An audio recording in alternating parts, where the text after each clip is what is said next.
Buenos días, mi nombre es Gabriela Alfaro Palacios y soy enfermera de la Unidad de Paciente Crítico Pediátrico del Hospital Regional de Antofagasta. Soy especialista en cuidados críticos del niño gravemente enfermo y hoy les vengo a hablar sobre los cuidados de enfermería en la administración de electrolitos de alto riesgo.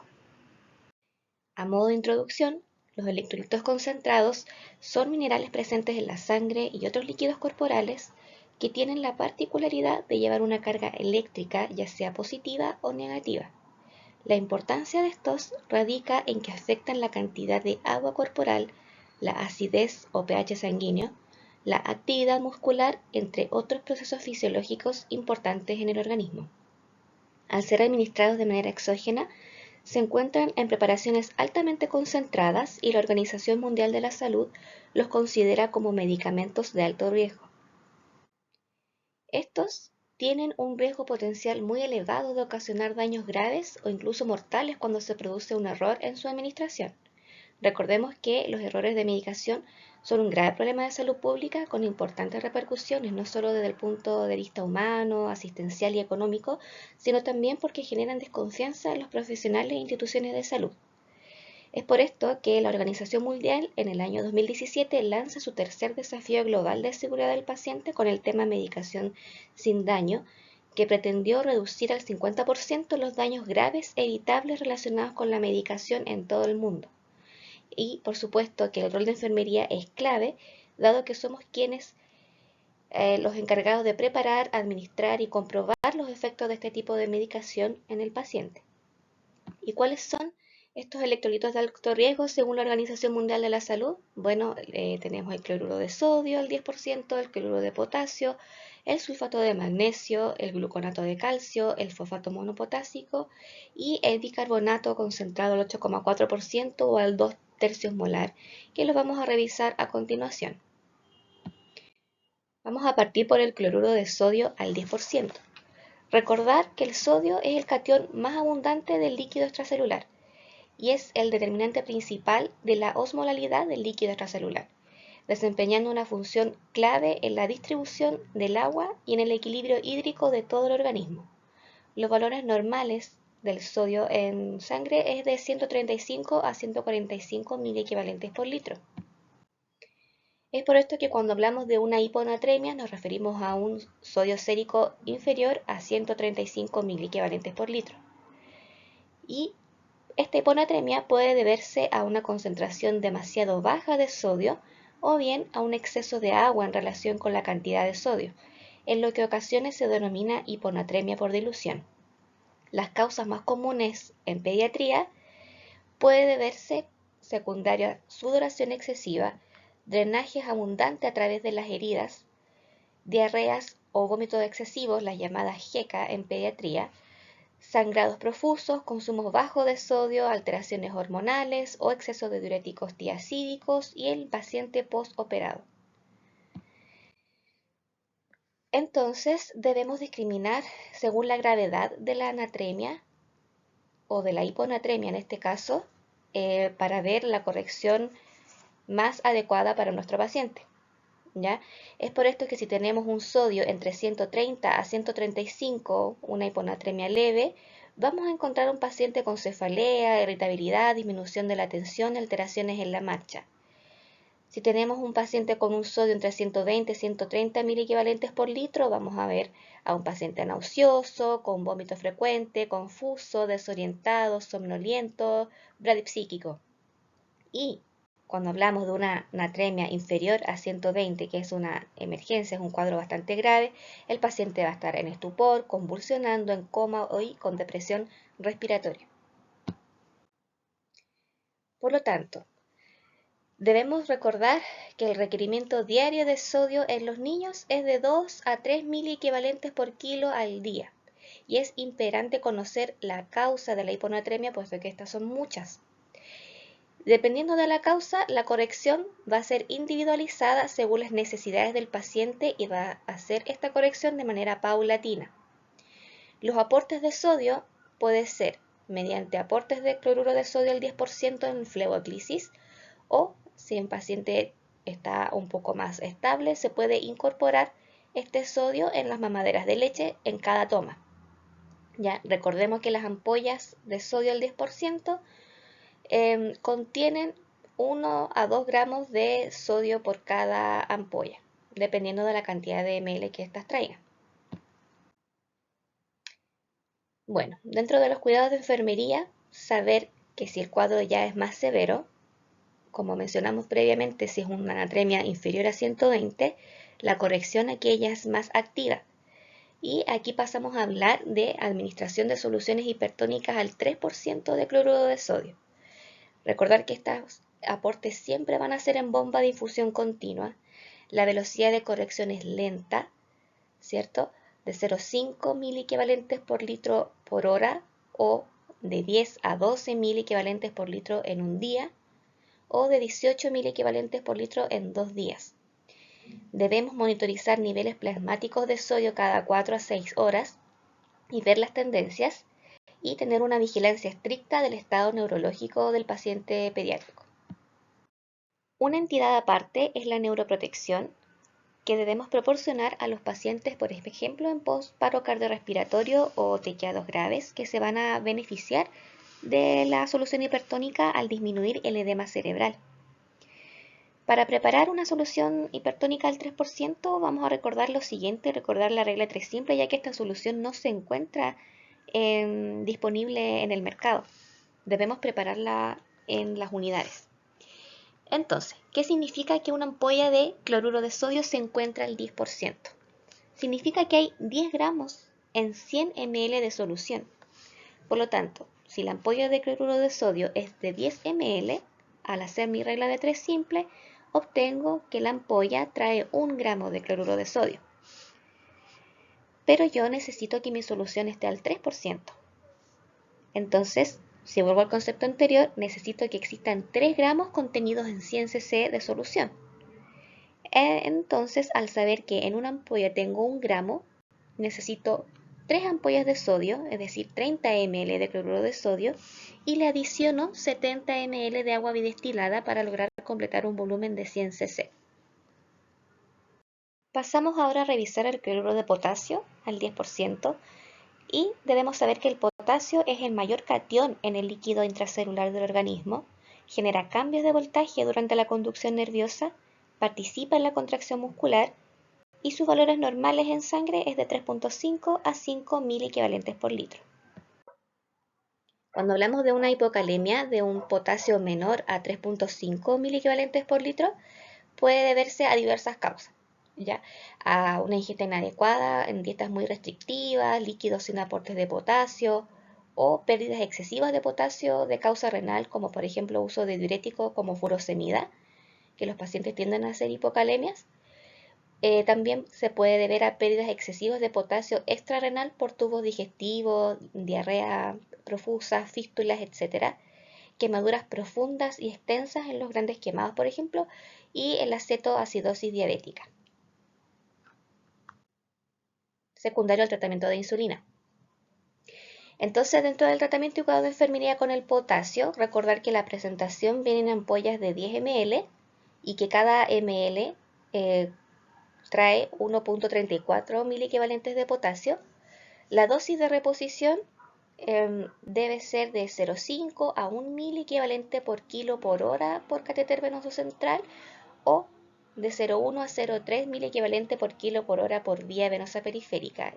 Y aquí ya tengo una idea general, ¿cierto?, de que el potasio es bastante poco amable con el capital venoso periférico del paciente, por lo tanto necesito una dilución en mayor cantidad si es que va a ser por un acceso periférico.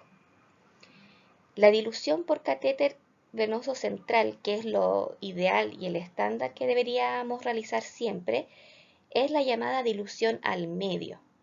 Y por periférica deberíamos diluirlo mucho más, incluso en la llamada cuarta parte de la dilución, que se los voy a explicar a continuación.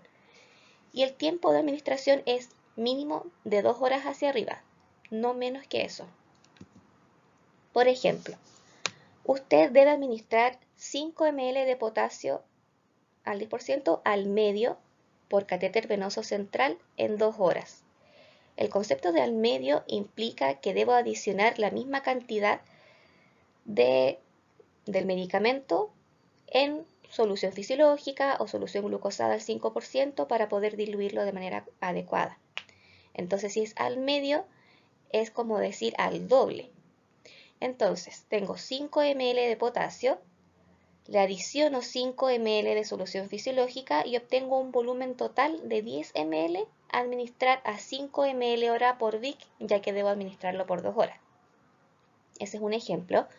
Y el segundo ejemplo, tengo que administrar 5 ml de potasio al 10% a la cuarta parte por vía venosa periférica, pero en 4 horas. Si es a la cuarta parte, en el fondo debo llevar ese volumen a 4 veces más de lo que está indicado, es decir, a 20 SC. Entonces tengo 5 ml de potasio al 10% más 15 ml de solución fisiológica con un volumen total de 20 ml a administrar a 5 ml hora por VIC porque lo voy a administrar en 4 horas. Dentro de los cuidados de enfermería en la administración de potasio, el paciente siempre debe tener una monitorización electrocardiográfica continua para poder pesquisar algún tipo de cambio secundario a arritmias por la administración de potasio. La administración es lenta, siempre es mínimo de 2 horas y nunca menos que eso. Jamás administrar en bolo. El potasio es compatible con solución fisiológica al 0,9% y también suero glucosado al 5%. Si debemos administrar por un acceso periférico que sea de buen calibre y siempre vigilar constantemente el sitio de inserción y el trayecto en búsqueda de flebosis o extravasación. Administrar el potasio en un acceso exclusivo para este fin, ¿ya? No mezclarlo con otros medicamentos, que pase solamente este medicamento. Y debemos ir tomando exámenes según indicación médica y ver las tendencias de cómo va subiendo esta calemia hasta llegar a un nivel normal para restablecer. Una entidad aparte es la hipercalemia. Cuando hablamos de un potasio sobre 5.5 miliequivalentes por litro, aquí hablamos de una emergencia médica, ya que hay bastante riesgo de arritmias ventricular y paro cardíaco. Las alteraciones del electrocardiograma en la hipercalemia vamos a encontrar ondas T bastante altas, picudas, aumentos del intervalo PR, desaparición de la onda P, QRS ancho. ¿Ya? El tratamiento es inmediato, sobre todo si el potasio es mayor a 7, que es donde se ven estas alteraciones mucho más marcadas, más alteraciones del electrocardiograma y los síntomas son más graves.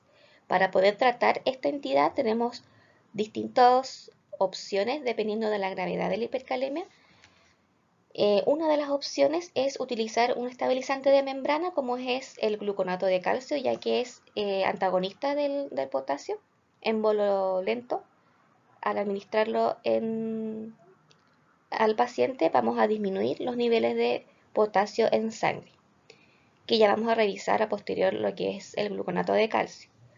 También podemos incentivar la movilización del potasio al intracelular, como por ejemplo en la utilización de insulina y glucosa o usar salbutamol nebulizado, que estos agentes en el fondo van a estimular que el potasio entre a la célula.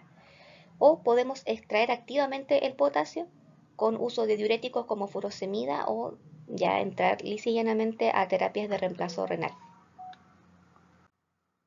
Ahí tenemos un ejemplo de una hipercalemia, ¿cierto? Las ondas T bastante picudas en una paciente hospitalizada.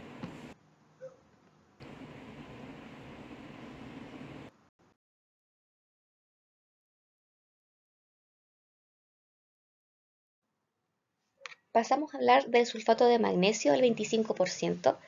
El magnesio es un catión intracelular con roles en múltiples procesos fisiológicos como el metabolismo paratiroideo, el tono cardiovascular, la conducción nerviosa y tiene implicancia en funciones adecuadas de los complejos de adenosina trifosfato. Disminuye la excitabilidad neuronal y la transmisión neuromuscular. Su excreción es vía digestiva y renal y los valores séricos normales de magnesio van de 1.8 a 2.5 miliequivalentes por litro. El sulfato de magnesio tiene múltiples usos en el área del intensivo. Podemos utilizar sulfato de magnesio primeramente para tratar una hipomagnesemia. También se puede utilizar en el tratamiento de la torsada de la punta o en arritmias asociadas a hipomagnesemia, también como anticonvulsivante. Y es aquí donde me quería detener porque es un muy buen coadyuvante broncodilatador. Al antagonizar los canales de calcio, inhibe la contracción muscular mediada por el calcio y en el fondo favorece la relajación del músculo liso bronquial, produciendo esta broncodilatación tan buscada que necesitamos obtener en los pacientes obstructivos, crisis asmática, que tenemos muchos de estos pacientitos en la contingencia nacional de campaña invierno, ¿verdad? Dentro del tratamiento y cuidados de enfermería, recordar que el sulfato de magnesio son ampollas de al 25% en 5 cc. Eso quiere decir que en 1 cc tenemos 250 miligramos de sulfato de magnesio. La ampolla total traería 1250 miligramos de sulfato de magnesio. La dosis a administrar en los pacientes va de 25 a 50 miligramos por kilo por dosis cada 4 a 6 horas endovenoso dependiendo de la indicación. Al igual que el potasio, el sulfato de magnesio es muy poco amable, es bastante irritante con los accesos periféricos, por lo tanto deberíamos diluirlo siempre a la cuarta parte por vía venosa periférica y el catéter venoso central siempre al medio. El tiempo de administración aquí cambia porque el sulfato de magnesio debe administrarse en 20 minutos porque en ese tiempo es donde se produce la broncodilatación o también la vasodilatación, lo que queramos conseguir. Es en 20 minutos. Les traigo otro ejemplo. Usted debe administrar 1 ml de sulfato de magnesio al medio por catéter venoso central en 20 minutos. Es decir, tengo un ml de sulfato de magnesio más 1 ml de solución fisiológica, tengo un volumen total a administrar, 2 ml, y los administro a 6 ml hora por Vic porque es en 20 minutos. Al hacer la conversión en horas, le va a dar el resultado que es 6 ml hora. Ahora sí lo tengo que administrar por vía venosa periférica. Es 1 ml de sulfato a la cuarta parte por vía venosa periférica en 20 minutos. Es decir, 1 ml de sulfato de magnesio más 3 ml de solución fisiológica para obtener un volumen total de 4 cc a administrar a 12 ml hora por Vic. Dentro del tratamiento y cuidados de enfermería, el paciente debe tener una monitorización electrocardiográfica continua por riesgo de hipotensión, arritmias ventriculares, parálisis flácida y depresión respiratoria. La administración es lenta, en 20 minutos, nunca en bolo directo, jamás en bolo. Y al igual que todo electrolito administrado por periférico, debo vigilar constantemente el sitio de inserción y trayecto en búsqueda de flebitis o extravasación y permeabilizar el acceso antes y después de cada administración. Pasamos a hablar del gluconato de calcio al 10%. Recordar que el calcio es el mineral más abundante en el cuerpo humano. Es esencial para la coagulación sanguínea, el desarrollo mineral óseo, dientes, nervios y músculos. Es un cofactor enzimático también y afecta la función secretora endocrina. El 99% se encuentra en los huesos y la mínima parte, el 1%, en los niveles séricos. Y los valores normales se encuentran entre 8 a 10 miligramos por decilitro. Este gluconato de calcio al 10% tiene varios usos en el intensivo. Se puede utilizar para el tratamiento de la hipocalcemia, para el tratamiento de la tetania, en alteraciones cardíacas también, en el tratamiento de la hipercalemia, como les mencioné anteriormente, ya que el calcio es el antagonista del potasio, y en el manejo de toxicidad por bloqueadores de canales de calcio. La presentación son ampollas de 10 ml que vienen al 10%, es decir, que en cada cc tengo 100 miligramos de gluconato de calcio. La dosis es de 0,5 ml por kilo intravenoso. Por ejemplo, si mi paciente pesa 5 kilos, tengo un lactante con ese peso, la dosis a administrar sería 2,5 ml de gluconato de calcio. La dilución, generalmente si es una emergencia vital, radical extrema, paro, se puede administrar sin diluir por catéter venoso central, o si ya necesitamos una reposición por hipocalcemia, algo más calmado, no una emergencia, quizás pueda ir diluido en bomba de difusión continua en un tiempo de administración de 1 hora. Dentro del tratamiento y cuidados de enfermería con el gluconato de calcio es que el paciente también, ¿cierto? Siempre debe estar monitorizado electrocardiográficamente por el riesgo de hipotensión, bradicardia extrema, ¿ya? La administración es lenta, mínimo de 30 minutos. En caso de emergencia vital se puede administrar un bolo directo en de 10 a 20 segundos, siempre por catéter venoso central, ya que su extravasación provoca necrosis. Es imperante permeabilizar el lumen antes y después de administrar el calcio. Jamás administrar concomitantemente calcio con bicarbonato en el mismo sitio y por el riesgo de precipitación de las soluciones y que puede utilizarse como manejo agudo en la hipercalemia. El fosfato monopotásico al 15%, mencionar que el fosfato es el principal anión del fluido intracelular y tiene muchos procesos fisiológicos, incluyendo el metabolismo de los carbohidratos y lípidos, almacenamiento y transformación de la energía, forma sistemas buffers, el cual participa en el balance ácido-base y en la excreción renal de iones hidrógeno. Esto ya nos da una idea que el paciente con acidosis metabólica severa va a cursar también, además de la hipocalemia, con hipofosfatemia. Los valores normales de fosfatemia es de 2.8 a 4.8 miliequivalentes por litro y el aporte de esta ampolla es para proporcionar fósforo y potasio a su vez. Las principales indicaciones de este electrolito es para estados deficientes de fósforo y potasio, en la debilidad muscular profunda con hipocalemia y sobre todo en la diabetes descompensada, la llamada cetoacidosis diabética. La presentación son ampollas de 10 ml que proporcionan de potasio 11.02 miliequivalentes y fosfato 11.02 miliequivalentes también. La dosis administrada es de 0,6 a 1 miliequivalente por kilo. Dentro de las reacciones adversas, mencionar que la excesiva administración de fosfato puede causar una hiperfosfatemia, ¿cierto? Y esto a su vez conduce al desarrollo de hipocalcemia y calcificación ectópica debido a la precipitación de fosfato de calcio. Entonces, dentro de los cuidados de enfermería también debo monitorizar continuamente al paciente con monitor cardiorrespiratorio, electrocardiográficamente continuo, siempre diluido el medio por catéter venoso central en infusiones mínimo de 2 a 4 horas. Siempre corroborar que la solución sea indemne. Si se pesquisa cristales, desechar la solución. Y siempre atento a los signos y síntomas de sobredosificación de fosfato, confusión, cansancio, debilidad, arritmias cardíacas, bradicardia, ansiedad inexplicable, que en el fondo podrían estar en contexto de un desarrollo de una hipercalemia. También. Y pasamos al bicarbonato de sodio.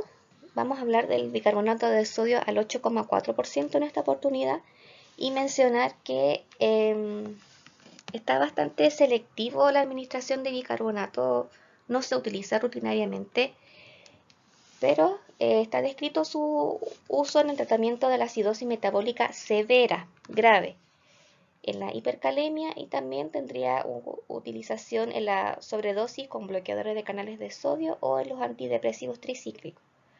Las ampollas de bicarbonato de sodio vienen de 10 ml y cada cc contiene 1 miliequivalente de bicarbonato de sodio.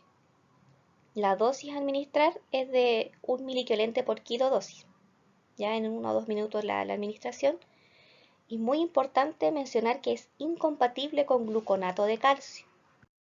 Entonces, dentro de los cuidados de enfermería en la administración del bicarbonato, el paciente debe tener monitorización electrocardiográfica continua. En caso de una emergencia vital, la puedo administrar sin diluir por catéter venoso central en un bolo lento de 1 a 2 minutos. Y si se requiere reponer por una vía venosa periférica, se debe diluir a la cuarta parte, siempre y cuando esta vía sea de un calibre adecuado para poder disminuir al mínimo el riesgo de extravasación y los efectos vesicantes que el bicarbonato tiene. Y debo permeabilizar el lumen antes y después de su administración, dado a la formación de cristales indisolubles que obstruyen el catéter venoso central. ¿Ya? Aquí tenemos como un acercamiento de cómo se ven estos cristales que precipitan dentro de los lúmenes de los catéteres o de las llaves de 3 pasos. Pero en lo macro sí que podemos pesquisar en las conexiones de las bombas de infusión, en las bajadas, cómo se podría ver esta precipitación. Si nosotros vemos esta situación, la conducta es desechar la solución y administrarla nuevamente. Siempre permeabilizar antes y después. Dicho todo lo anterior, es que debemos tener algunas consideraciones con esta administración de electrolitos, y no solo con electrolitos, sino que con cualquier medicamento de alto riesgo, ¿ya? Y la evidencia dice que primeramente tenemos que mejorar los conocimientos farmacológicos. Solo la capacitación continua, el estudio permanente, nos darán la seguridad y atención de calidad que el paciente necesita. Otro aspecto es utilizar técnicas de doble chequeo, que en el fondo es corroborar que el compañero de turno supervise, vea la preparación que realicé y que otorgue un visto bueno para la administración. Y es así como nos aseguramos mediante 2 personas que el medicamento está bien preparado y va a ser bien administrado. Otro aspecto es separar los electrolitos del resto de los medicamentos, ya que se ha visto que un factor contribuyente es la disponibilidad de viales o ampollas de libre acceso en las áreas de atención del paciente, que se mezclen con otro tipo de suero y en el fondo tomemos electrolitos para ir a permeabilizar una vía venosa periférica. Ya esos errores ocurren, existen y no deben seguir pasando. Por lo tanto, hay que separarlo, quizás apartarlo en un lugar especial, bajo llave y eso. Estandarizar los métodos de dosificación. Es decir, la indicación va a ser en ml, va a ser en miliequivalentes, va a ser en miligramos. Estandaricemos cómo va a ser indicado para estar seguros en la administración. Uso de equipos de infusión inteligentes, las VIC. Ahora se le puede ingresar bastante información según dosis, según peso y en el fondo vuelve más segura esta administración. Y por supuesto que el uso de protocolos siempre es un aspecto fundamental dentro de la atención de calidad en los servicios y deben ser utilizados por todos, conocido por todos, para que no se produzca el efecto de yo lo hago como a mí me parezca, sino que todo debe estar protocolizado. Entonces evitemos estas consecuencias de una administración inadecuada, ¿ya? Altamente concentradas, mal diluidas, en tiempos de administración no correctos, por accesos venosos periféricos que no son los más adecuados, como estas situaciones que encontramos acá que afectan a nuestros pacientes y no queremos llegar a esto. Como comentario final, decir que los electrolitos de alto riesgo son fundamentales para el manejo de los desequilibrios hidroelectrolíticos en pediatría. Es fundamental la monitorización electrocardiográfica continua durante la administración de los electrolitos. Su conocimiento nos permite adelantarnos a posibles complicaciones en su administración y mitigar efectos adversos. Importante es mejorar la comunicación en los equipos de salud para disminuir al mínimo los errores de medicación de este tipo. Esas son las referencias bibliográficas que ocupé para mi presentación. Muchas gracias por su atención. Les comparto mi correo electrónico en caso de alguna duda.